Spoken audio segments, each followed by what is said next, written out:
It's been 36 years since Derby County last played in the third tier of English football, now formerly known as League One. But Saturday marked that event one more time, something that Derby fans, a lot of Derby fans, wouldn't have seen before. But it was the start of a new era. It was the start of the David Clowes era of Derby County. And hopefully it's a sign of a big rebuild and positive things to come into the future. Hello, everyone. My name's Simon. As usual, I'm your host. And joining me today, as always, Chris Holt. Chris, good evening, mate. Are we well? Very well, thank you, Simon. You?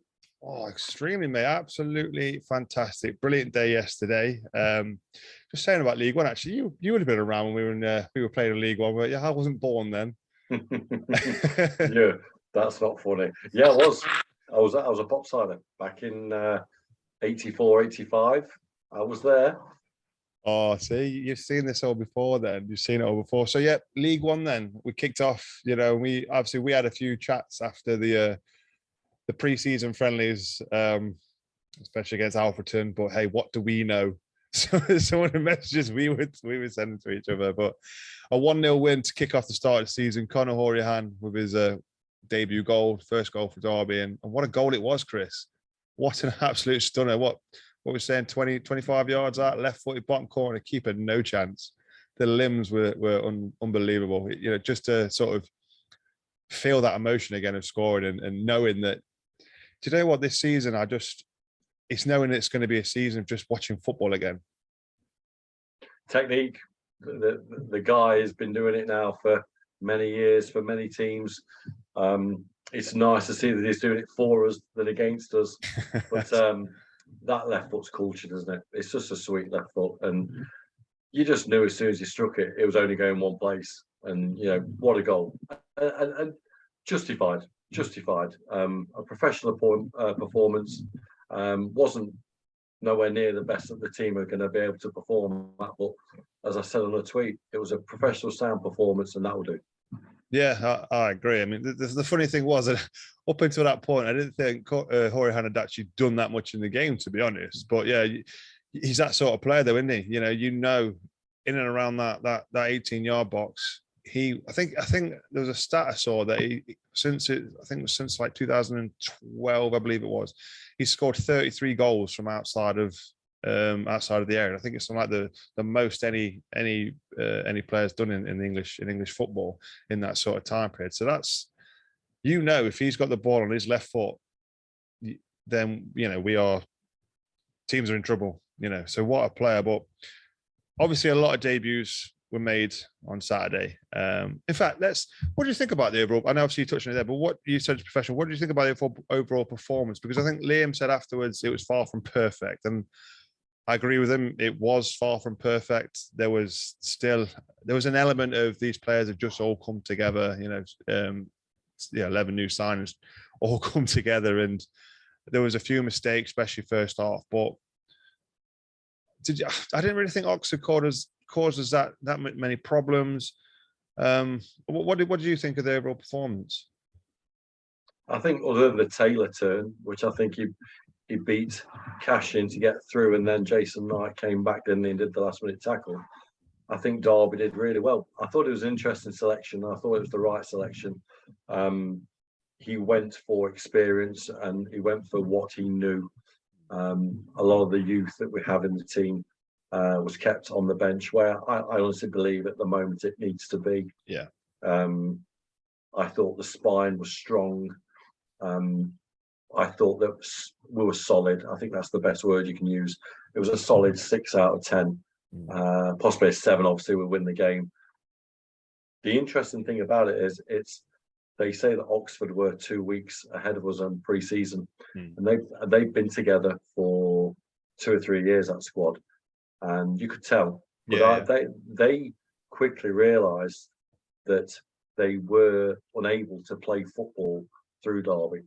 And they sort of went to the resort of a lot of League One clubs will do, which will play long and diagonals. And I thought Derby got the tactics absolutely spot on. Really, really pleased. And 31,000 fans. What more can you ask for? And most importantly, I'm pleased for Liam. Yeah, I agree. That it's a feather in the cap, because he could have got that terribly wrong. Mm. He could have got that selection wrong. He could have put in youth over experience, and no, can't fault it. Great start. Yeah, I think that was, he wouldn't have felt it, and I don't, but I think that was a bit of a high pressure game for Liam, because started League One, his first game in charge as manager, a full house as well. You know, like you said, 31,000, absolutely immense. And I think, you know, a lot of Derby fans, we all wanted us to win that game, get that first win on the board. So I think that, I don't think he would have felt it, but I think there would have been some pressure in that game. I wouldn't have liked to see the reaction after, sort of, if we'd lost that game, to be honest. So it was great for him to get a win, and yeah, I can't really fault it. So that's your thoughts. Let's have a look. Some fans then on Twitter have tweeted in to say, so first of all, Dan Pickering says, strange that Oxford seem to set up not to lose, rather than having a bit of a go at a side that's just come down and had 7 new signs in the starting lineup. Allowed us to grow into the game. Second half, much better than the first. Great goal and first real bit of quality. Vicky B says, brilliant start to the season. We played some, I love this. She says, we played some fancy passing football, which I think she means fantastic passing football at times, which I was worried we wouldn't be able to do in League One. Davis Marsh in defence was outstanding. Mendes Lang on the right wing is incredible. Some improvement needed going to the box, but overall a great start. Mimi J says, still short of thickness. Nathaniel Mendes Lang, wonderfully direct and love watching him. Good movement from Barks. Hourihan is class. Defence looks solid. I thought Knight did really well at right back. Although he didn't have much to do, I thought Wildsmith was effective and is improving with his feet, bar 1 or 2 straight out of play. Cash was immense, and Collins toiled again. They're big lads, but kept going. Sibley changed the game as well, as we all saw. Hopefully, to his confidence good. That was from Mart Hobby. John Lawson says, another vote for Sibley, created space for others with his runs are pulled wide and fed the ball to Hourihan for the winning goal. And Stephen, under the bar, goalkeeper, says, thought some of the play looked a little disjointed, typical in a new team. Collins will cause teams problems. Byrne needs to find a way to deal with being marked, but a positive start and 3 points and a clean sheet.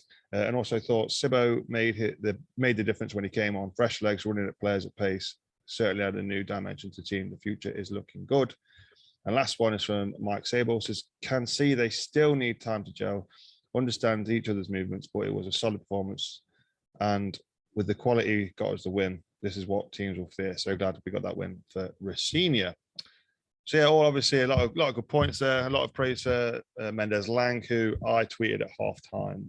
Nathaniel Mendes Lang is a League One cheat code because he had their fullback on toast the whole first half. A little bit quiet in the second half. We seemed to attack down the opposite side, but we saw in pre-season how direct Mendes Lang was. You know, he's there. He's going to take on his man. He's going to put balls into the box. Obviously, he scored a goal as well in pre-season. Had a chance. The keeper did well, I feel, in the first half. He's an absolute beast, to be honest, and teams will fear him. So yeah, I'm calling that. For me, Nathaniel Mendes Lang he's absolutely brilliant, and I'm so glad he's on our side. A couple of mentions there as well for Jason Knight. Jason Knight playing at right back, Chris. What are your thoughts? Now, obviously, we've spoken about it, and we've spoken about it in the pod as well, about what does Jason Knight bring to this side, especially in midfield. He doesn't score many goals, doesn't create many assists, but he's full of energy. Is moving him to right back a bit of an astute move by Liam Racine? I think it's very astute, and I think it's to do with the lack of pace we have at centre half. And I don't mean that disrespectfully to Curtis and Erin, Steers and James Chester.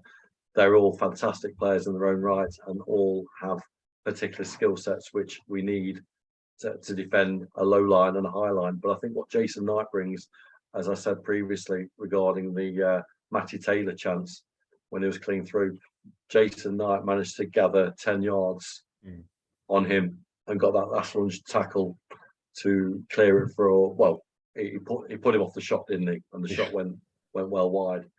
I think what Knighty gives you is that bit of assurance that he can cover a pass over the top or round the back that beats a flat middle two. The other good thing about Jason Knight is that he can run the flank, which he did a few times. I thought it was quite clever that Mendes Lang was coming inside quite a lot of times, and who was doing the overlap on the wing, but Jason Knight taking a defender away, allowing Mendes Lang to have that space inside. So yeah, whether it's a case of he's played him there because his signing at right back isn't ready yet, or he feels he's not right, Adori, or whether there's another right back to come, who knows? There's going to be speculation about Jason Knight from now till the transfer window closes. I noticed that today that they're claiming Birmingham of all clubs are interested in him. I think if he's got the assurance from the Republic of Ireland that he doesn't need to worry about his position in the international squad, whatever league he plays in, I think I'm fairly confident that it will stay. And he seemed to enjoy playing at right back as well. Yeah. That was the interesting thing. We've seen Jason in the past quite frustrated when he's been pretty much played out of position. You know, we've seen him on the left, we've seen him on almost like playing a number 10.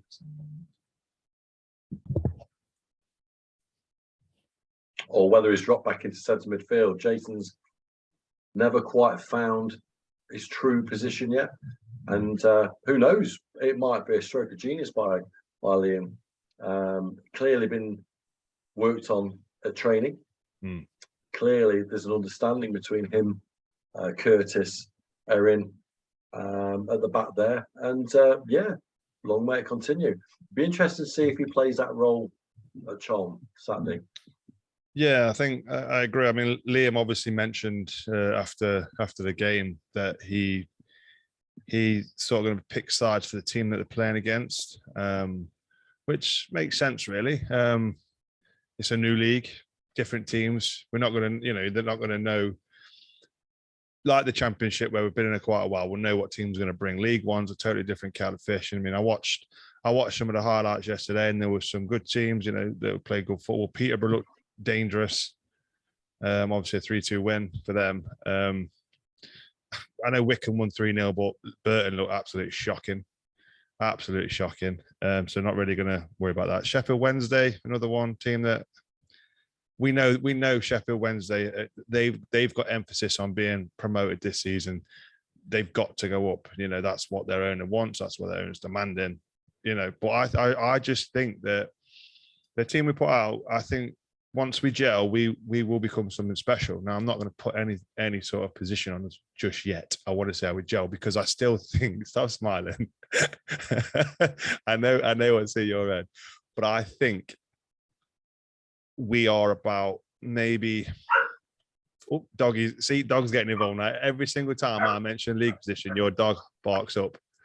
That's what it is. But I think we're probably about 4 or 5 players short at the minute.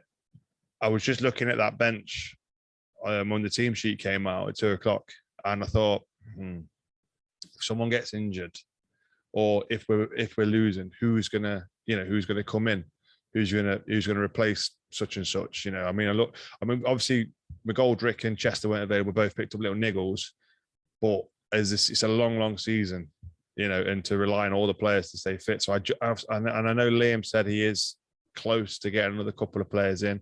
I think we'll be recruiting right the way into the end of the month, into the end of August when the deadline is. But I just think we're probably about 4 or 5 players short of maybe assuring promotion at the minute. Yeah, I agree. I think there's an interesting conundrum when McGoldrick is available, because he's clearly going to go into the starting 11. Yeah, you think so? But at whose expense? Because he's going to want to play a free role. I thought Collins did well on his own. I think he did, yeah. He kept on dropping deep. I thought it was nice to have a hold-up player again, a proper hold-up player, but a mobile hold-up player. Yeah, he's a workhorse. He puts the shift in. I think he's going to be a Stevie Howard type player, where I don't think I'd expect too much from him for the first 7 or 8 games. If you remember Stevie Howard, I think it was something like 9-10 games before he first scored a goal, and then I think he went on to hit 18 and become our top scorer that year. I think Collins will be a very similar run of form.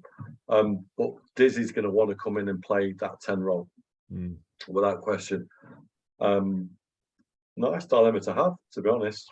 Extremely. I mean, it was interesting actually, because you look at that midfield that we had out there. You look. I was trying to work out what formation we're playing, but people were moving.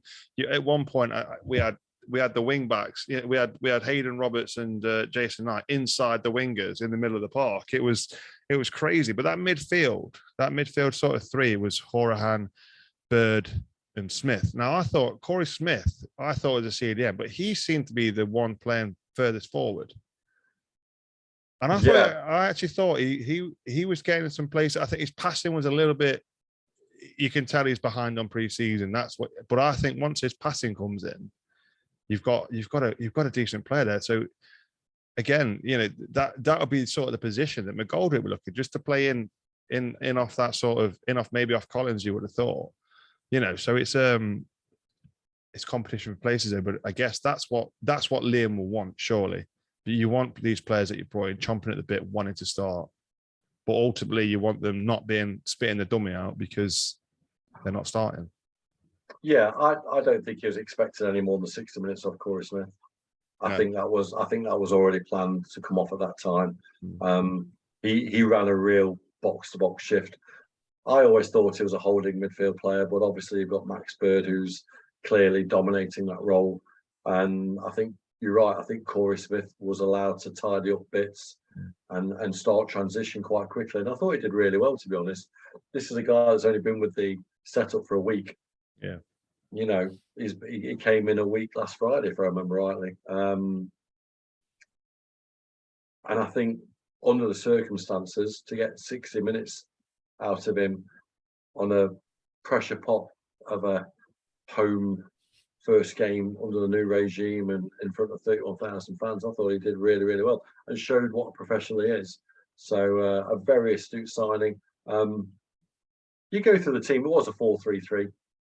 You're right. I think when Sibley came on, it became a little bit more stretched. I think almost like a 4-4-2. It went to a diamond at one stage. I think that, and I think Rosini deserves massive credit for that. I felt that was a tactical switch because he had Thompson and Sibley warming up, and he was sort of and ahhing who am I going to bring on. He obviously knew that Smith was coming off, so he could have brought Thompson on, pushed Horahan further forward, but he went, no, I'm going to bring Sibley on because I know he's an attacking threat. Now, me and you have both said we need to see more of Louis Sibley. We need to see him kick on from that hat-trick from Millwall. We need to see that Louis Sibley, and that's what we saw. He was linking up with Mendes Lang well. Obviously, again, credit to him. He was the one that gave the assist for the goal. And we've seen it there with the tweets that came into us, that massive praise for him because he changed the game when he come on, and he did. So that's big praise to him. And again, it's big praise to Liam for making that tactical switch. He's showing, everybody says he talks a great game, and now he's showing, he's showing his knowledge. He's showing that he knows what he needs to change to get the job done. I thought that Oxford, it's interesting, like we said, we spoke about Louis in the last pod. Oxford must have been listening to us because when he came on, they were tapping at his ankles. They were riling him up. They were trying to get a reaction, and I thought he was going to go. I thought he was going to explode. Yeah.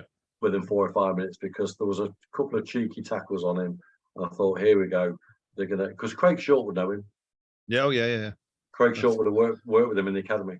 I forgot. I didn't realise Craig Short was on their coaching team. Yeah, Shorty was there. Shorty would have known him, like most of the academy guys, what makes them tick and what makes them explode. Yeah. But I thought Louis handled it really, really well. And hats off to him. And I put my hand up. He proved me wrong. It's one game, and he's got now a platform to go from, to leap from. And, he's again. Well, we've said this about Louis Sibley many times before. He's raised his bar. He's put that bar high. Louis Sibley's never in doubt a talented footballer. The word consistency never, unfortunately, stays in front of talented footballer. We need to see consistent, talented footballer. Yeah. So, I think Liam again spot on with the substitution. going through the whole team, like Hayden Roberts had a sound game. He looked solid. He didn't look. Yeah. He didn't look like he was under any pressure. Yeah. He seems to sort of. We saw this actually last season a lot. We seem to push the right back further up and leave the left back. Yeah. And we saw that there. He held his position well. And I think he looks a good player. I think he looks a really good player. Yeah, I don't think you'll see him driving down the flanks. You're absolutely spot on. I think that was obviously. I think there's still a lot of communication between him and the centre halves that need to be worked on. But again, this is a guy that's been in the door 2 weeks. Oxford are going to be in the top 6. Let's be honest. They had the chance to be in the Championship only 2 years. I think it was the final, didn't they? In 20. Yeah. 20. It was the COVID shutdown final. Yeah, they finished 6th that season and ended up in the final. They finished 8th last season. They are the bookies' favourites. One of the bookies' favourites to make playoffs this season. So yeah, they are a team that are highly thought of, and they showed it. They had a few good chances. I think Wildsmith made a couple of good stops. Obviously, we spoke about Wildsmith, and to be honest, he looked comfortable with the ball at his feet. He was playing 30 yards out of his goal. He had a little bit of an error of judgment.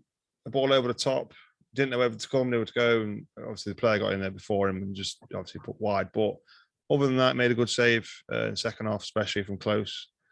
I would have personally been out running to that. He sort of went back and luckily made the save. But hey, that's different keepers, isn't it? That's what different keepers do. Well, he went into that no man's land, which we've all, we're both keepers, Simon, in the past, and we're both, we never have been stuck in that situation. I thought he was nervous for the first 10 or 15 minutes. He did a good save near post, reactive save to keep us in the game. And I think that's something that with keepers, especially first game, when you get that first save, you relax. Made a save now. I'm not convinced still about his distribution, and again, it will come. But he kept a clean sheet.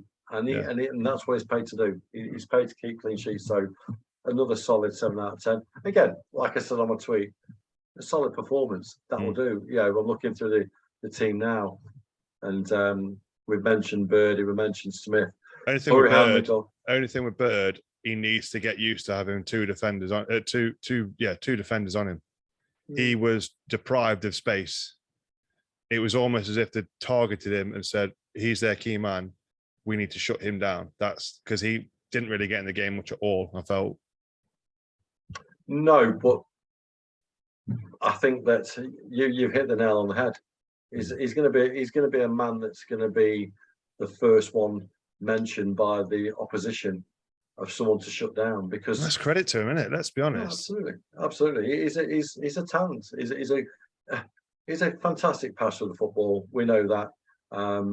Clearly put some beef on this year. He looks half a stone heavier. He looks half a stone stronger. Doesn't get shrugged off the ball anywhere near like he used to. I think it was interesting to see Conor Hourihane talking to him a lot. Yeah. Obviously, Conor was asking Max to basically allow him to be a bit more of a free role, because Conor was everywhere. I thought Conor, other than his goal was brilliant. I think he did a bit. He sort of tried too hard, and he openly admitted that himself. He said that in an interview after that. He perhaps to get that booking so early in the game. I think it was within the first 10 minutes, if I remember rightly. Yes. Would have. I was nervous about that. I think we got 2 bookings quite early in the game, to be honest. Yeah, we did. I think Curtis got one quite early as well, didn't he? Yeah, I think it was that towards the back end of the first half. He got one. But yeah, I agree. It was a bit of a nerve-wracking situation regarding that booking. I thought, he's dived in there. Oh, tell a lie. Curtis' booking was in the 97th minute. Hourihane's was the start of the second half. Yeah, Hourihane's was early in the second half, and then James Collins got booked on 55. That's right. Yeah, but I tell you what, though, what yesterday did prove and did show it showed what League One was all about, because those players will not be used to getting the hell kicked out of them. Because let's be honest, Oxford came there and they left bits on. They put in hard tackles. For me, a Derby County team 2 or 3 years ago would have backed away from that. But this team didn't. This team went, bring it on. You know what I mean? And that's what I guess that's what you get with those signings. Collins played League One before. He loves the scrap. Horahan played League One before. Another one. He weren't shirking out of challenges. Davis has been around, seen it all, done it all before, knows what to expect. Cashin, he's a brute anyway. We know this. He always loves a good tackle. You know, so I think they are definitely up for the physical battle this season. Yeah, I agree. I found the one game I really wanted to watch and see comparison from top end to bottom end was I watched the highlights of Charlton, Accrington Stanley. Obviously, we're playing Charlton next game. Yeah. And that was clearly two teams with completely two different styles of football. And at first, you thought Charlton was going to, you know, run them ragged with their skill and their pace. But Accrington hung in there, and actually they scored the equaliser in the 90+6 after Charlton thought they got the winner. Yeah. And it was unbelievably direct. And reading some stuff about them on Twitter, and the Accrington fans were basically saying that, you know, teams are going to come and try and play us off the park, and all we're going to do is exactly what you said: kick them off the park, hang in there, stay physical, and those are the kind of places where Derby do rely heavily on their experience and on their strong players to take a hit or two throughout the 90 minutes. Because you're quite right, if Max Bird takes one or two naughty challenges quite early in the game, how is he going to mentally stay strong as well as physically stay strong? You know, will he be up for the challenge? And surrounding him by that experience, we're having Chester behind him, having Curtis Davis behind him, having Horahan, Corey Smith either side of him, will stand him in good stead. So, yeah, one down, 3 points, 45 to go. It was a good day overall, wasn't it? Let's be honest. It was, like I said at the start of the show, it was great just to be back at Pride Park again and to know that we ain't got to worry about any nonsense off the field anymore. And I thought, I don't know if you've heard or seen the Clowes interview with RamsTv. Yes, I have. Absolutely unbelievable. Just sort of like, yeah, well, we heard Kirchner didn't want the stadium, so I did a deal for that. And then it said to the administrators, I'll be a last minute. So that shows how close we were to liquidation. You know, people didn't want to believe it. No, I'll be fine. We were close. And if it hadn't been for Clowes, then, you know, it could have, we might not be sitting here having this conversation right now. You know, to me, it's for what he's done for the club, you know, it's just as a fan, he couldn't let his club die. And he seems a very humble man, and, you know, he wants the best for the club. And I think it's right that obviously Mel Morris, we had songs from him and all this. I think it's right. We just leave Clowes just to do his own thing. Just leave him in, let him sit in that director's box. Let him just watch the game, you know. And I think the fact that he is a fan, a proper fan, mind you, that actually has been has been going to games since 1978. He won't run this club into the ground because he doesn't want to see it where it's just come from. No, he won't. And it was interesting that he really, in the interview, he sort of brings the point up about Lionel Pickering and how he looks upon him as a saviour, and in a very similar situation, but obviously nowhere near as dire or extreme, when obviously Maxwell was refusing to put any more money in the club and put Derby up for sale, and Pickering came in and put his personal wealth in. The interview didn't surprise me at all with David. That's the way he is. Well, you know him, don't you? So yeah. I've met him a few times, and like I said, you know, he's a brilliant guy. He really is down to earth. And whether you're talking about football, whether you're talking about development, whether you're talking about gardening, you know, he's just a really, really nice, down to earth guy, and he won't get ruled by his heart. Yeah. That's for sure. He mentions his right hand man. Ian Dickinson, isn't it? Yeah. He mentions Ian again. Ian's got an unbelievably strong, positive reputation in the development industry. He's well thought of. Clowes developments are well thought of. David would have had a good upbringing from Charlie, his father.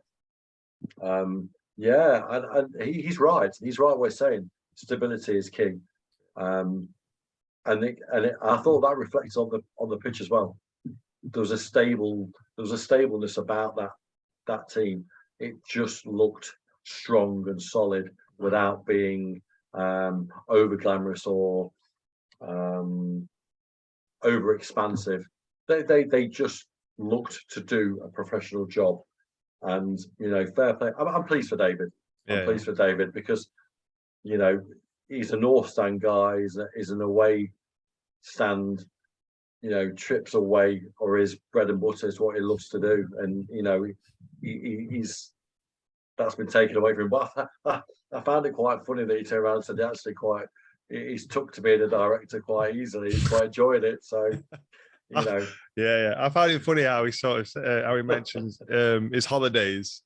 Why are we going to Austria? Why are we going here? Why are we going there? Oh well, Derby are on pre-season there. That's why we're going. I thought that was brilliant. Are you thinking?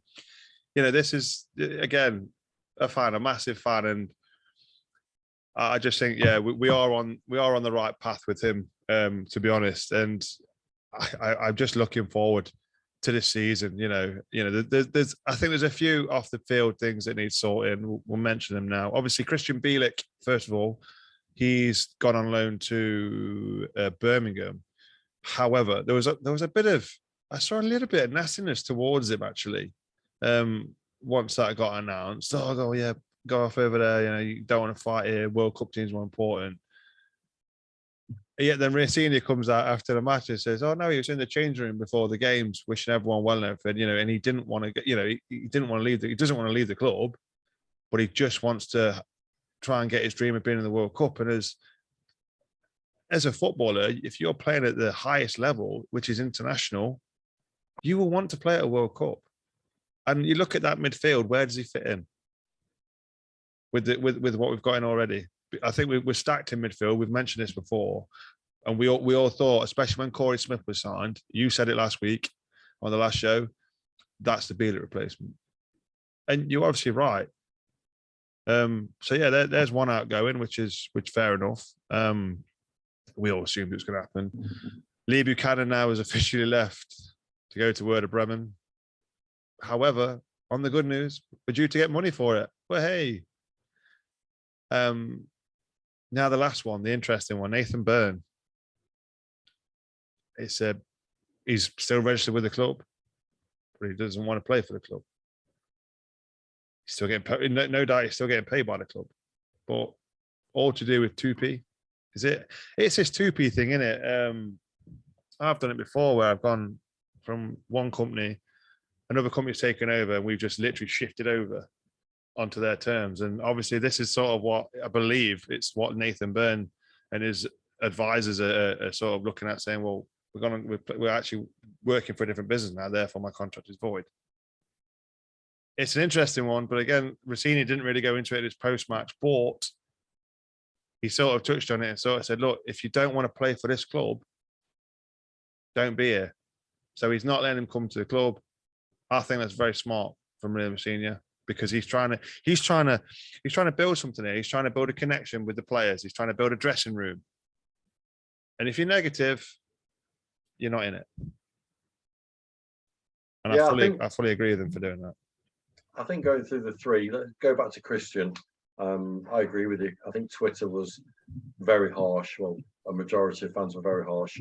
And if they honestly think that someone would put a League One season in front of playing in the biggest tournament in the world, then they're more naive than Christian. Because I'm not going to lie, I love Derby County through and through. But if I had an opportunity to play for my country on the greatest show on earth, and ultimately he's gone on loan to Birmingham, he's gone somewhere where he knows. He's gone somewhere that's only 30 odd mile up the road. He's played there before. They're paying his. I've heard they're paying his whole wage. He hasn't got to move house. Yeah. He wanted to be in the changing room yesterday and was involved. Didn't want to go to Birmingham until after the game. I've heard from a good source within the club that he doesn't even see it as a goodbye, but purely as a season. Yeah, just see at the end of the season when hopefully we'll be promoted. My biggest fear for Christian is obviously his injury. Personally, I just hope he doesn't get injured again. And I hope he has a fantastic season. How Birmingham can afford him, I don't know, because obviously they're going through a takeover as well.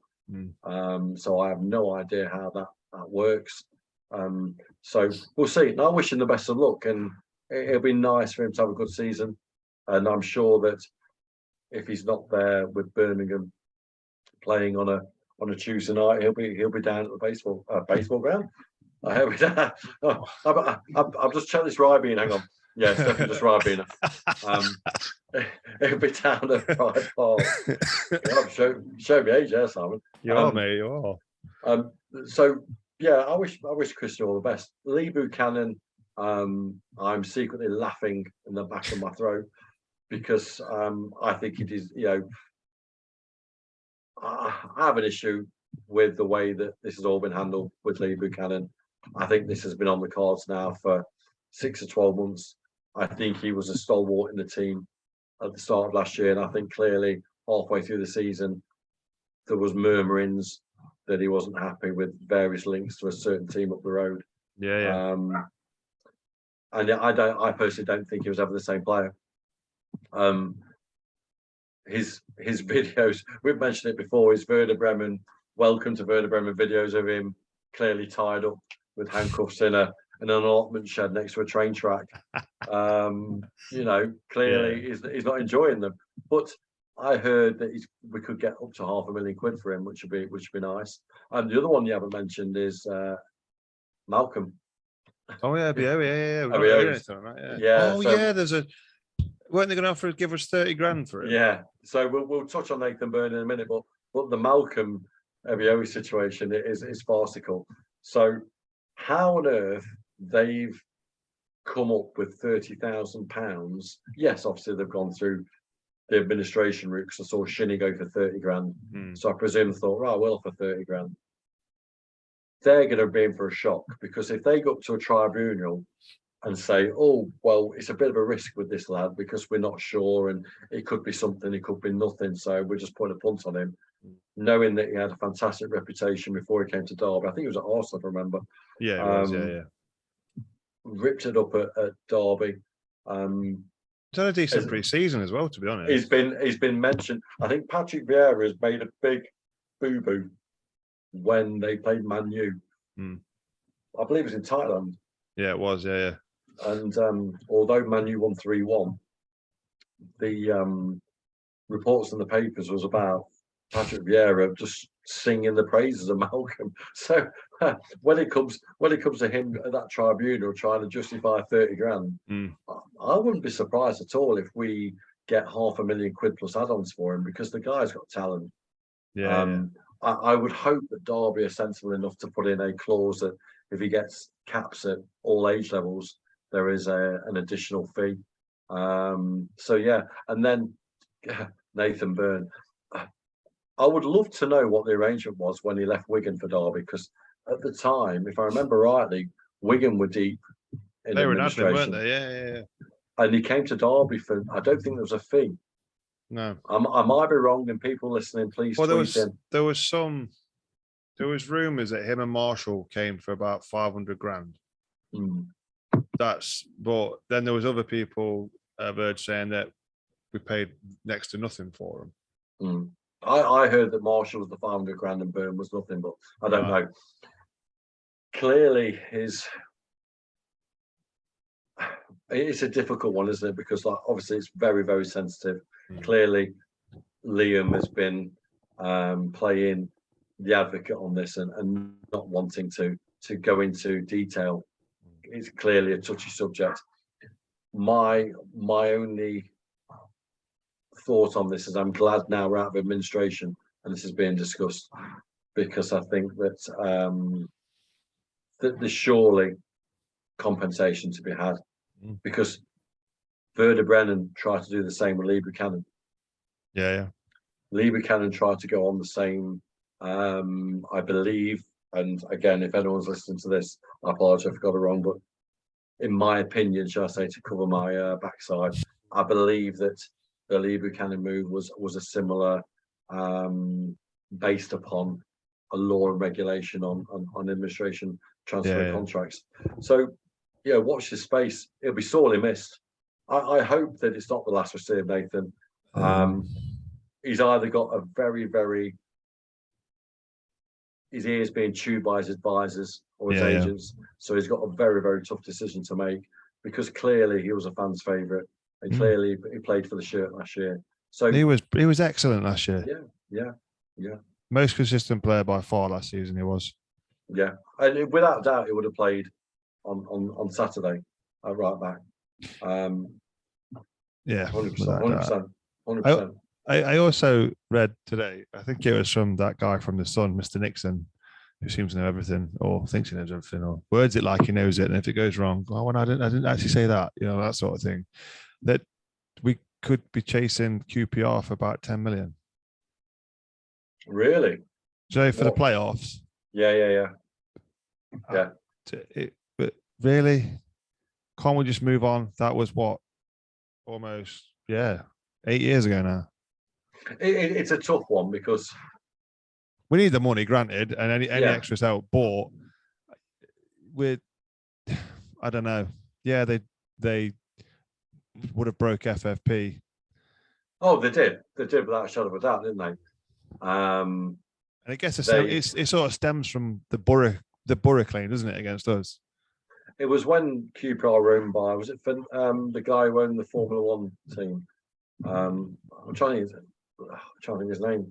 I want to say Fernandez, but I'm not sure. But yeah, they did. They were massively over FFP, wasn't they? And they got stung with a huge fine. If I remember rightly, they lost their parachute payment pretty much. Yeah. They got fined a massive amount of money. I've got no real opinion on that. I personally hope that it doesn't happen. I think we should show class. I think we move on. I tweeted before the game, I'm not a fan of these anti-FL songs at all. No. Okay. I know that the fans enjoy the banter of it all and everything, but yeah, they docked us 21 points, and we don't really. I won't do the lyrics. Yeah, and it's a great song. Don't get me wrong, but I think that we're still getting the odd bod still singing out against the FL. And like David Clowes has tried to put that to bed with his interview this weekend. They're clearly doing a lot of positive with Derby to allow them to have these contracts. Because I was gobsmacked and surprised that we were allowed to sign 2-year deals. I really was. I thought that we would end up with a team of 12-month contracts, and then we'd have to prove ourselves on a financial basis at the end of the season before we could go forward. So clearly his work's being done all the time. Yeah. Well, I mean, you have to look at it, don't you? Because obviously we have to show proof of funds for 2 years, isn't it? And obviously you've got to justify those signings. But yeah, no, I agree. Speaking of songs, though, I've got one for Nathaniel Mendes. I'm not going to sing it. It's not as dead easy, but I can't remember it. What's the song that goes na na na na na na na na na na? Nathaniel Mendes Lang, Nathaniel Mendes Lang. See, we're having that. I want that blasting out of Prior Park. You want to get, yeah, well, if you hear this, I need somebody that's with the SAR standards to say that's the song. That's the one we're having. You know what I mean? Well, Club 84 and all that. All I'll say is on your behalf, Simon, is that if Casey and his Sunshine Band are listening to this podcast, we think it's a fantastic song. They will. We are by no means ripping it off. We're actually admiring the wonderful lyrics and the wonderful tune that you've written back in 1983 or whatever it was. And we've got a player that just suits that song perfectly. Just why you're on about Nathaniel Mendes Lang, how wide are his shoulders? He's massive, isn't he? He's a unit. He has to walk sideways through doors, surely. He is massive. He must be. Can you imagine if you got a traditional fullback is what 5'6", 5'7", and they've normally got a little bit of pace to them and what have you, but shoulder to shoulder, you just haven't got a chance against that man, have you? He literally had two of them on him and he still beat him. Yeah. They went, right, we'll stick both of you on him. Not a problem, mate. You know, do you think about it? If we come up against teams that have got younger lads in their team, he is going to have an absolute field day with them. Yeah. You know, so someone said to me, you know, he's an upgrade on Ebisele. Yeah, he's Ebisele, but he's an experienced Ebisele. He's an Ebisele that's got a cross in him. You know what I mean? And he'll pick the right ball, but he looks to try and get on the end of things as well. He is a real threat, as I said. He's a League One cheat code. As to be honest, is Conor Hourihane. Let's be honest. You know, he's and that was another thing as well that was brought up. You know, where did I read it? That these players were offered better deals, and they came to Derby because they want to be here to rebuild this squad, and they come in for the challenge. And it's just that's what's that. And I think Liam Rossini's got a lot to do with that. People want to play for Liam Rossini, and I think I will be surprised if he doesn't get manager of the month at least once this season. I genuinely do. I think he's. It was quite funny. I saw last week Rooney's first game for DC United, and they got battered. Someone tweeted, "Oh, you're useless without Liam by your side, aren't you?" You know, I think we know who the brains might have been, and I think we're going to see it. And you know, this is Liam's dream. So he's going to give it his all.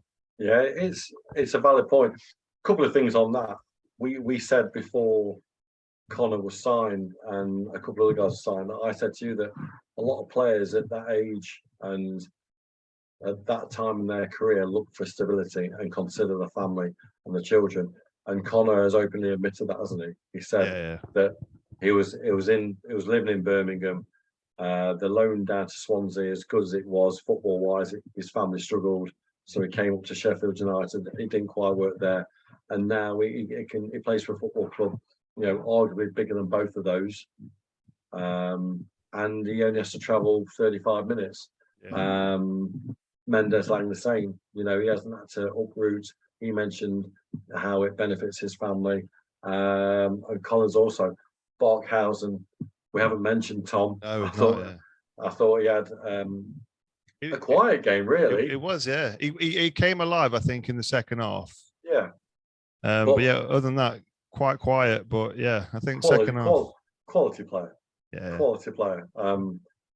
Again, he mentioned it in his interviews. And then what I will say is, which I found really interesting about Liam's interview, well, two things, one funny and one serious. I had a bet with my dad that he would say delighted 15 times in his interview. Because if you listen to his interviews, I love Liam, I really do. His favourite word is delighted, and then followed by football club. So if you listen to his interviews, he loves the word delighted. He clearly is delighted. And I think he says it about 11 or 12, so I lost me bet. The second thing was interesting. Was he mentioned the fact that his squad size, he only wants 20. Yeah. And what did I, you know, I not blowing my own trumpet, but I did say you've been in his ear, haven't you, Chris? Let's be honest. Oh, well, excuse me, Simon, how rude, matron.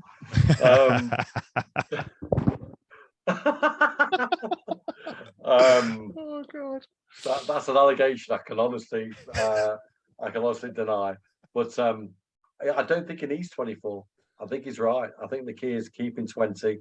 I think it was mentioned on Radio Derby that the punditry on there, they both said that 20 was quite capable. And looking at the subs bench from Saturday, when you look at Loach in goal, Stearman, Fozzie, you've got three experienced guys there. And then you got Adoru, Thompson, and Sibley who came on, and then Jack Stretton. I think Stretton will go out on loan. I think he'll be in League Two or non-league before probably the end of the month. That's my feeling. I think Jack needs a season out there. We've been linked with two Premier League academy players, or one's at Swansea at the moment, and obviously one's at Everton. Tom Cannon is an interesting one. I saw a tweet saying, which was very funny, that someone suggested we get Callum Ball back. Oh, Cannon and Ball, brilliant. So we had Absolutely Callum Ball brilliant. up top, which was hilarious. But yeah, it's look, Liam has got a fantastic footballing brain. It's quite clear. He's got an unbelievable passion for the club. You cannot not like Liam. He's amazing. He's infectious. He's such a proud man. He's young. He's ambitious. He's accepting. He's learning all the time. You sound like you got a bit of a bromance going with him at the minute. Do you know what? of the years that I worked there, and Liam's been there 3 years, he's never had a bad word to say about any of the staff. Yeah. He was always welcoming. He was always a great guy to ask for favours on the side, like an autograph or a photo with a mascot or people visiting. He was such an approachable guy. Oh, yeah. I mean, I can back that up. Did you see that article in The Guardian the other week? Yeah, very, very good article. Well, he mentioned, obviously, one of the people in the laundry, Vicky, bringing her son, James, in to help with the coaching and stuff. Well, that Vicky I mentioned was my sister-in-law, and that James I mentioned was my nephew. And he come out, I was after work or something. I think it was, we went down a pub. Oh, it's when the kids left school. Let's send the kids to the pub when they leave school. It's primary school, this is, not secondary school, primary school. Go to the pub, there's a party on. Anyway, went there and he come home. I went over and say, "I all right, I had a good day and everything." "Oh, you won't believe where I've been today." "Oh, where you been?" "I've been at Moor Farm, been helping Liam." Absolutely. He's just turned 18, right? And Derby's been his passion since he was about 3 years old. And yeah, he was absolutely buzzing about it. And I couldn't believe it. He says, "Oh, I'm going back tomorrow as well." I was like, mate, I'm expecting a phone call off Liam saying, "We've got a goalkeeper spot in his film. Do you fancy it?" I had to turn him down, mate. I had other things I had to deal with at the time. So, but yeah, and it just again shows the sort of character that Liam is. To allow him to do that. So it always sounds good. And we forgot one player you mentioned in there on the bench, Craig Forsyth. We forgot that. Just seems to be so much happening. Sensible signing for everybody there. Yeah, I think makes perfect sense. It's you cannot take away a 10th year. I think it's his 10th season with Derby. He's a wonderful guy. Again, such a nice guy, family man. I think that Liam was right. You've got to get it right, balance for everybody. So it's a year extension, and I'm so pleased for Fozzie. And Fozzie will always be Mr. Versatile at the back. You can plonk him in any of the 4 or 5 positions required at the back, and he'll always give you between 6 and 8 out of 10 all day long. I really wish him a good season for his testimonial year, because we don't want to see him injured. We want him to get some games. The other thing we haven't mentioned is I'm so pleased with Bucko. Yeah. Bucko's been promoted to interim first team, and I think that's brilliant for the first team. I know that Pat Lyons has been singing his praises, because Bucko's obviously in the academy helping Pat with the boys last year, and he said that Bucko was infectious and the boys learned so much. And again, it's a down to earth character. We've had years recently. We've had the Cockoos, we've had the Roonies, who have come with legacy. They've come with the Lampards. Forget. You forget. These. You could even say Paul Clement to an extent. It's Real Madrid and Bayern Munich and what have you, and now finally we've brought in probably the most level-headed backroom staff and staff bench we've probably had the club for many years, if not the most level-headed. Liam, Bucko, Justin, Piercy, they're all very level-headed. approachable, great guys. So I wish them all the, absolute fantastic, wonderful season ahead for them. Yeah, I agree. So speaking of season ahead, Charlton, then what do we reckon? You think that's going to be a big test? You're convinced of it. It's going to be. You think it's come at the right time to start the season as well, don't you? Yeah. It's an away game. Obviously, our away form last season was pitiful. That's something that's got to improve now. I mean, Charlton. I think they finished 12th last season. They fell away, didn't they? They did fall away, and obviously they threw away two leads against Accrington to get a draw. And obviously, Accrington, Stanley, they are a team that don't lose at home. They've got a very, very good home record. But yeah, Charlton. We've been there before. We've won before. We've been there before. We've lost. This is what I enjoy about this now. This league, you don't know what to expect week in, week out. I said, I remember getting slated actually by Craig Ramage of all people, which is fair enough. I got slated by him for saying that I wouldn't be bothered if we went down. This was when this was after the Lampard season when Cocu came in. I said this club needs to get relegated. It needs to settle down. It needs to rebuild. I won't be bothered about having a trip into League One because you come up against different tasks, different teams.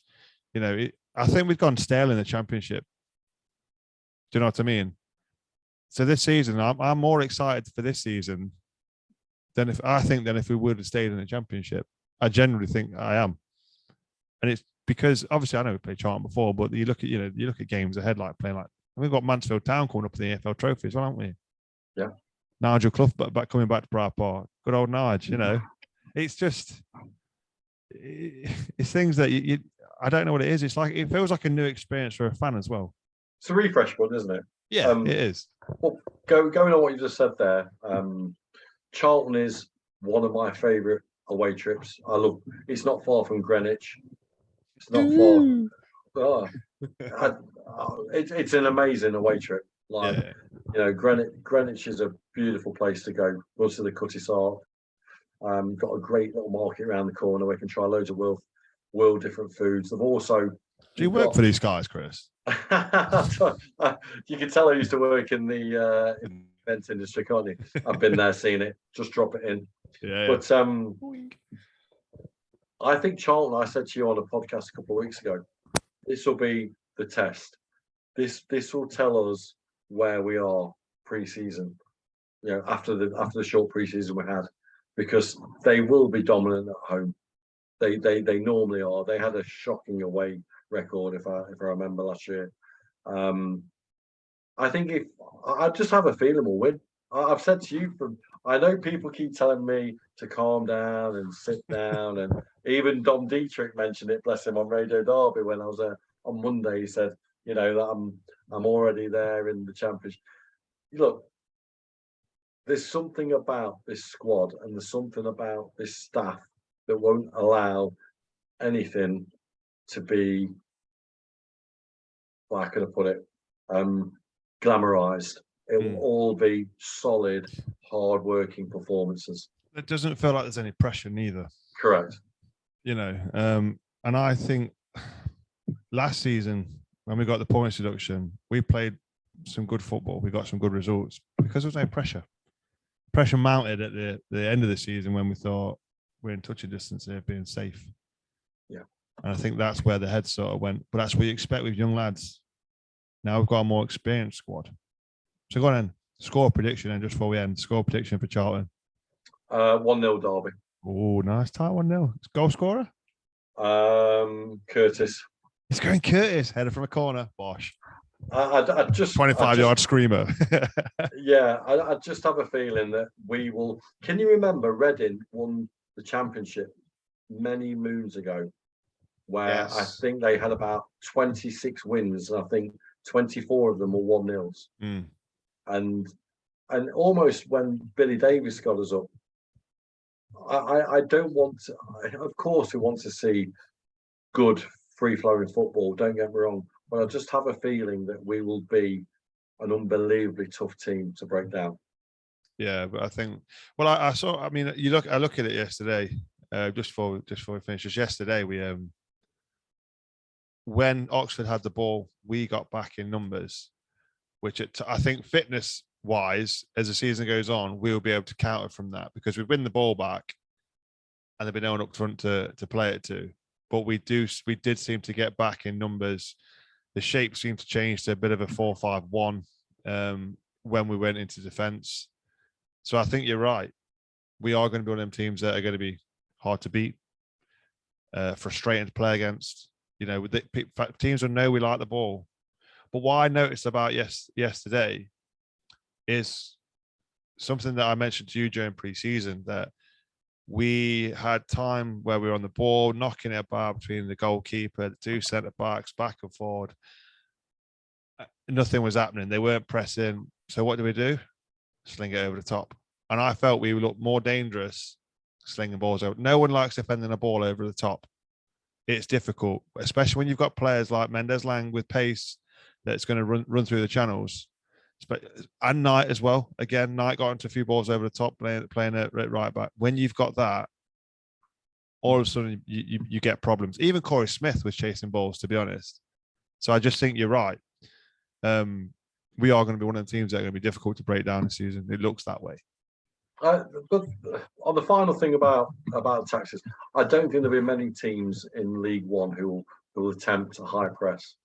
No, because they know that if Derby will play through it and will get better doing it, they just haven't got the capabilities as most teams have got in the Championship to get into the second phase and the third phase of the pitch to get the ball back. So I think that teams will allow them to do it. The other thing I'll mention about tactics is that I think that Derby last year had no choice but to win, had to go gun-ho. Yeah. I think this year, with that pressure taken away from them, Liam can be very astute and be very solid, almost boring in some games, and then just sneak a 1-0 win. And I think he'll build a squad that will be capable of doing that kind of game management, getting a goal, holding on to that goal. You've got 5 substitutions available again this year. If you can bring on 5 experienced heads to shut down a game, to game manage it, to 1-0 win, that's all we need to do. So you know, that's it. But you know, it's been a good weekend. You know, we as a country, we're European champions, mate.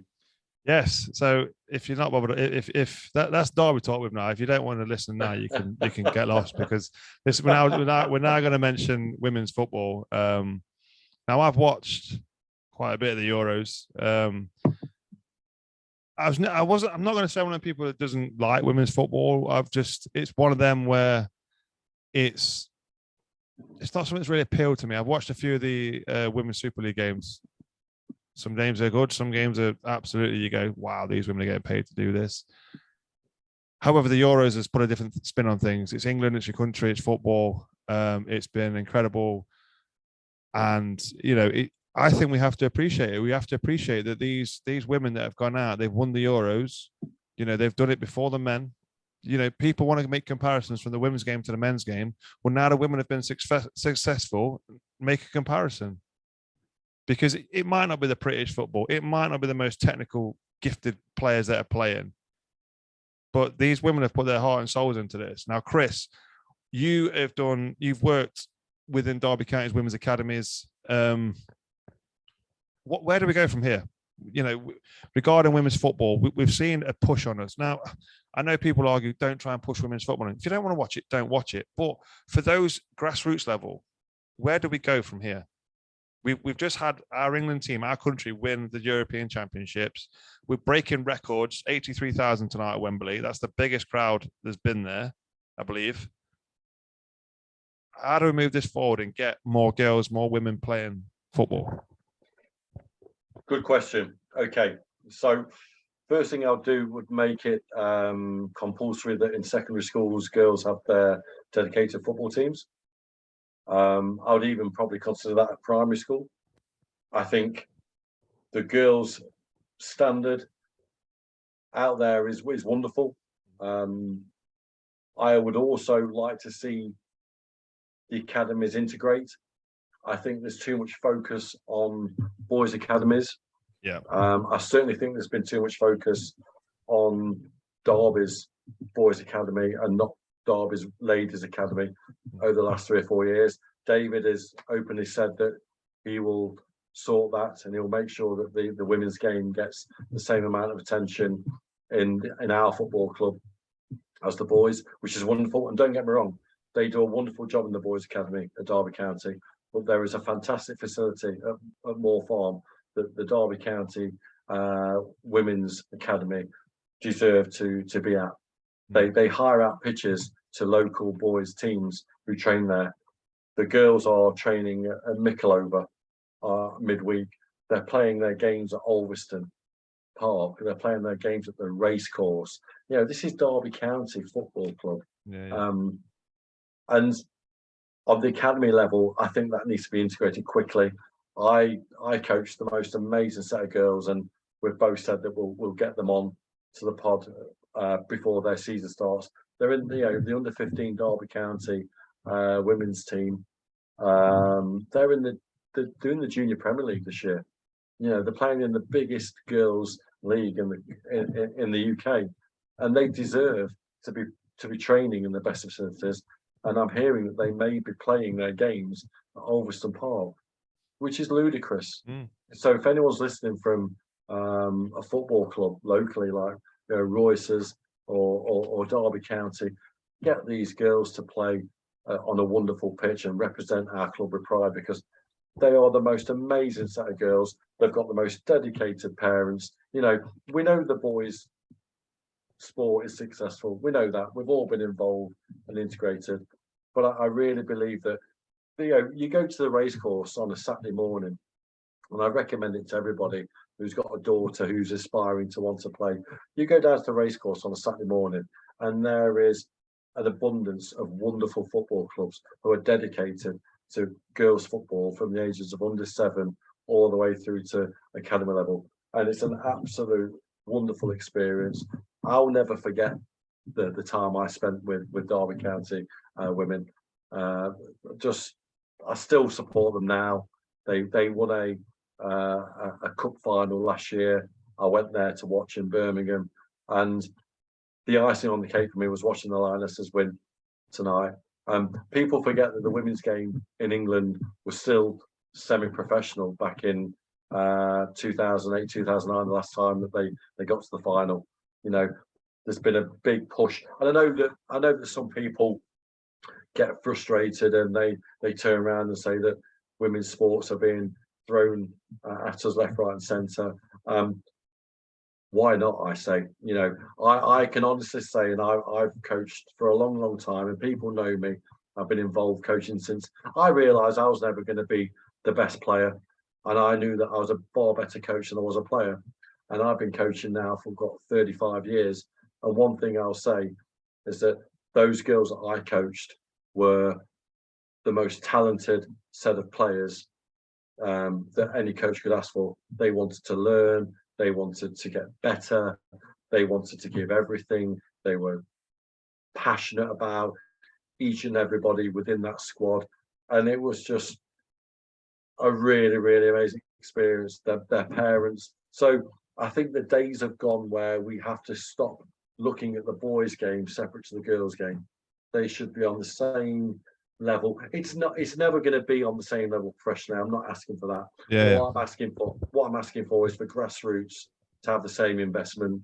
And I'm asking for Derby County, if you're listening, please speak to David at the academy, who does a wonderful job, and Nick Britton and Duncan and Sam Griffith, who runs the first team, and right down to all the academy coaches.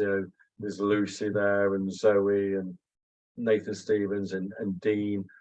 Please, Derby County, David, if you're listening, go speak to them. Try and get them to Moor Farm. Give them some match day pitches, because I'm sure that the crowds will come and watch, and they wear the shirt with passion, Simon. And hopefully, I'll get you down to one of the games as well. Yeah, I'm quite happy to go down. I mean, I've seen it today. It said that season ticket holders can watch for free for our Derby County ladies, which is fair enough, but I'd still charge. I'd charge just to get some more money into into the women's football, because clearly now that there will be a big push on this. You know, and I've heard people talk. Yeah, I mean, I've heard Simon Jordan. You know, we know what, you know, he's got a mouth on him on TalkSport. You know, and he doesn't watch it. He refuses to watch it because he doesn't like it. That's fair enough. I'm not going to watch, I don't know, chess. If chess was on telly, I'm not going to watch that because it's boring. I don't like it. I gave women's football a go, and you know what? It's football. And yeah, like I said, I mean, I can't remember who was playing. It was Chelsea. They were playing Leicester. They were 5-0 up within 15 minutes. And you're thinking a bit of a mismatch here. But then I've watched Arsenal play Man City. They've played out like a tight 1-1 draw or something daft like that.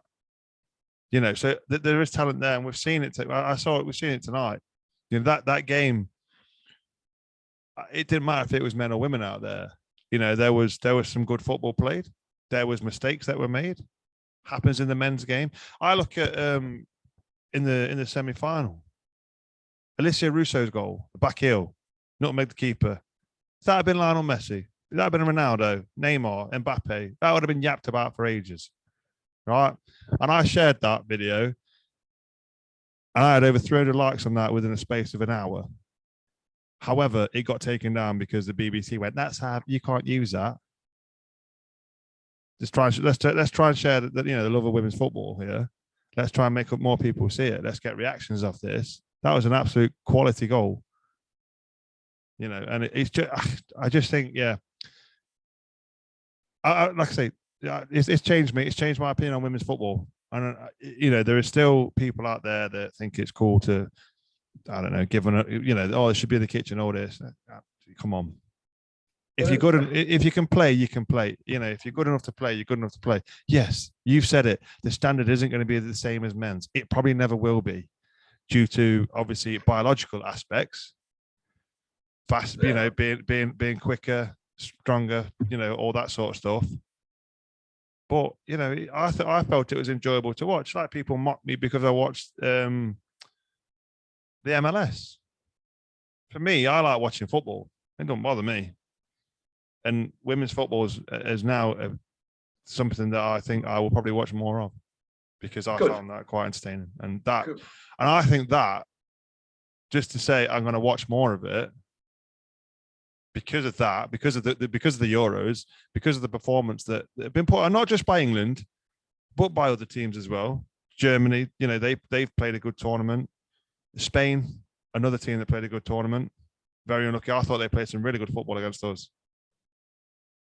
You know, and I think that more can be done, like you said, especially with academies. You know, you've got grassroots, you've got academies, those professional academies, integrate them. Let the women feel part of the club, because I bet if you ask them, maybe 6 out of 10 would say, no, they don't feel part of this club. They do. I can tell you that now. It was one of my biggest hurts as a Derby County fan, and at the time working for the club and being a coach for the ladies, that I never felt part of the badge. And it hurt. It honestly hurt. You know, the fact that I was having to set up a pitch at Alveston Park and then invite West Bromwich Albion down, or Northampton Town, or Byrne Albion, and then we would go to Leicester City, and Leicester City are a shining example. Yeah. They've actually given their old academy to their ladies setup, their first team, and every single academy age group, girls, have got their own pitch, and it's like a snooker table. They've got their own dugouts, they've got their own locker of kit and equipment. They've got dedicated coaches. It was an absolute wonderful experience, but it also was unbelievably embarrassing as well at the same time. And I just hope that David sticks to his word and puts some money forward. Or it doesn't even have to be money, Simon. Give them some grass. I've said if it was me, I would go to a sports club like Royce's. Royce's got good pitches there. They've got some great pitches. I played there the other week. And well, you'll know how good the surface is there. And if you dedicate an academy, if you can't fit them at Moor Farm, give them a place that they can call home, where people can go and watch their football club. Because Derby County Football Club is everybody's football club. Yeah. Whether you're a boy, a girl, woman, or man, you're wearing the same badge, and it applies all around the country. Some clubs, some towns integrate it and they follow the badge. Some don't. I think Derby are getting better. I think Sam Griffiths has done an absolutely wonderful job, and I think that to see Don Amott supporting them so well as he does at Micklover, and I know that the girls enjoy training now on a Wednesday night, but for example, the academy girls are having to use the Micklover pitch split into thirds, so they have an age group on each third of the pitch, and then they have to come off after an hour and a half, Simon, and then the under 18s or the under 16 and the under 20s get half a pitch each. This is an academy, and that's no fault of the current regime. That's because Mel Morris, and I don't mind saying it, didn't give a monkeys. Yeah. And he didn't want to put any money into that football, into that side of football at all. And I will be an ambassador as long as I'm still around for the women's game, because I had the greatest experience in it, and I'm still involved as a fan. And let's promote it where we can, and hopefully we can use this podcast and we can use our contacts to push Derby County to recognise what a wonderful opportunity the city has to promote girls' football. Oh yeah, I agree immensely. Like you say, if we can get the girls' academies training at Moor Farm, playing at Moor Farm, there's 14 pitches there. Yeah, there's 14 pitches at Moor Farm. You just think about that. There's 14 pitches there. You could have every single academy level playing there, training there 1 night a week or 2 nights a week, whatever they need to. But you imagine if you're getting girls and you're going, do you want to come play? And we're talking about say the Derby women's first team. Do you want to come play here? Or what can you offer me? You take them a walk around Moor Farm and you go, well, this is where you'll be training. This is where you'll be playing. These are the gym facilities that you've got full access to. You know, we heard our ex-owner, you know, and we hear players say how magnificent Moor Farm is. Imagine that as an attraction as a female player. You're going to attract better players, you know, which you're going to push Derby up to the leagues. And then, you know, in 2-3 years, we could be playing in the Premier League, where you're getting the top players, you're getting the England players, you know. And we've seen women from the WSL, we've seen them go and play for the likes of Barcelona, you know, the likes of Bayern Munich, all them sort of teams.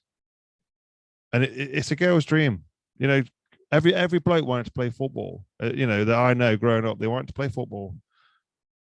Girls are going to want to do the same now. And now they can have the opportunity to do that. And I think that can only be seen as a positive thing.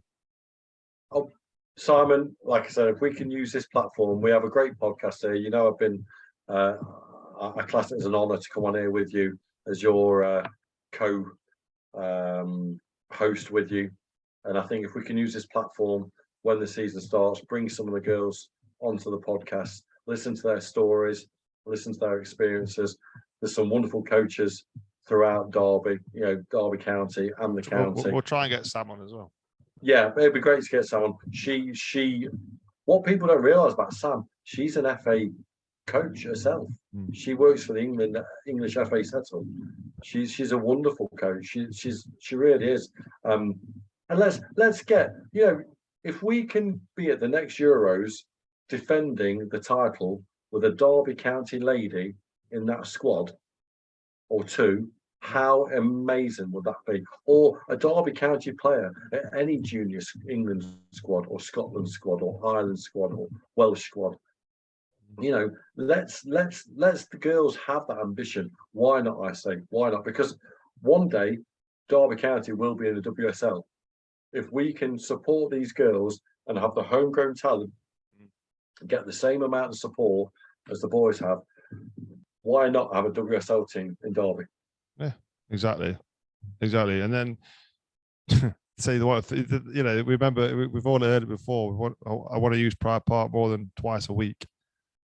Well, if you've got you know, Women's Super League going off, you should be filling it more than that. And that would I generally think there's, like you say, as you said there, there's a lot of teams that fully support their ladies teams, that will bring fans. And I think, like I say, obviously it's ambitious, but it's something that can be done. We'll do what we can. Because I think women's football now is taking the step to the next level. So Derby need to, I think, step up with it. Yeah, 100%. I know we've got to wind up because we've been waffling all night because it's been an amazing weekend. And I normally try and drop in a basketball comment, and you hate it, I know.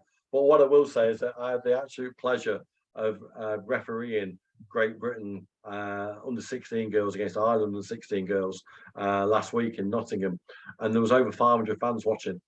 Over 500 in a little gym, and the noise was incredible. As a referee, I was absolutely proud as punch. And again, it's an under 16 girls game.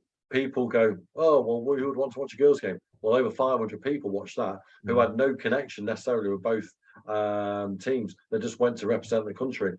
There is a girls game out there that is strong in football. There really is. Let's get behind it. I agree. So we finished on a positive week, positive weekend. Derby won their first game in League One for 36 years. England Lionesses became the champions of Europe. It's been a great day. It's been a great weekend. So yeah, Chris, absolute pleasure having you on again. Look at you kissing your badge. Always. Look at you kissing that Champions, my friend. Yeah, he loved it. I'll still say it. Yeah, I agree. He's going for it. You've gone from promoted to top 2 to now champions in about 4 weeks. Okay. Yeah, I'm still going playoffs. Playoffs for me is a must. That's where I'm sticking. Unless like March we're like 12 points clear at the top, then I'll say champions. It might not change until it might. You never know. We'll see. But no, I'm happy with what I've seen so far, albeit one game. Pre-season. I'm not even going to mention pre-season again, to be honest, because it means nothing. Now is a serious time. So yeah, anyway, Chris, it's been an absolute pleasure as always. Guys, thank you for listening. As always, remember to like, share, and subscribe. And we shall both see you next time. And as always, come on, Derby.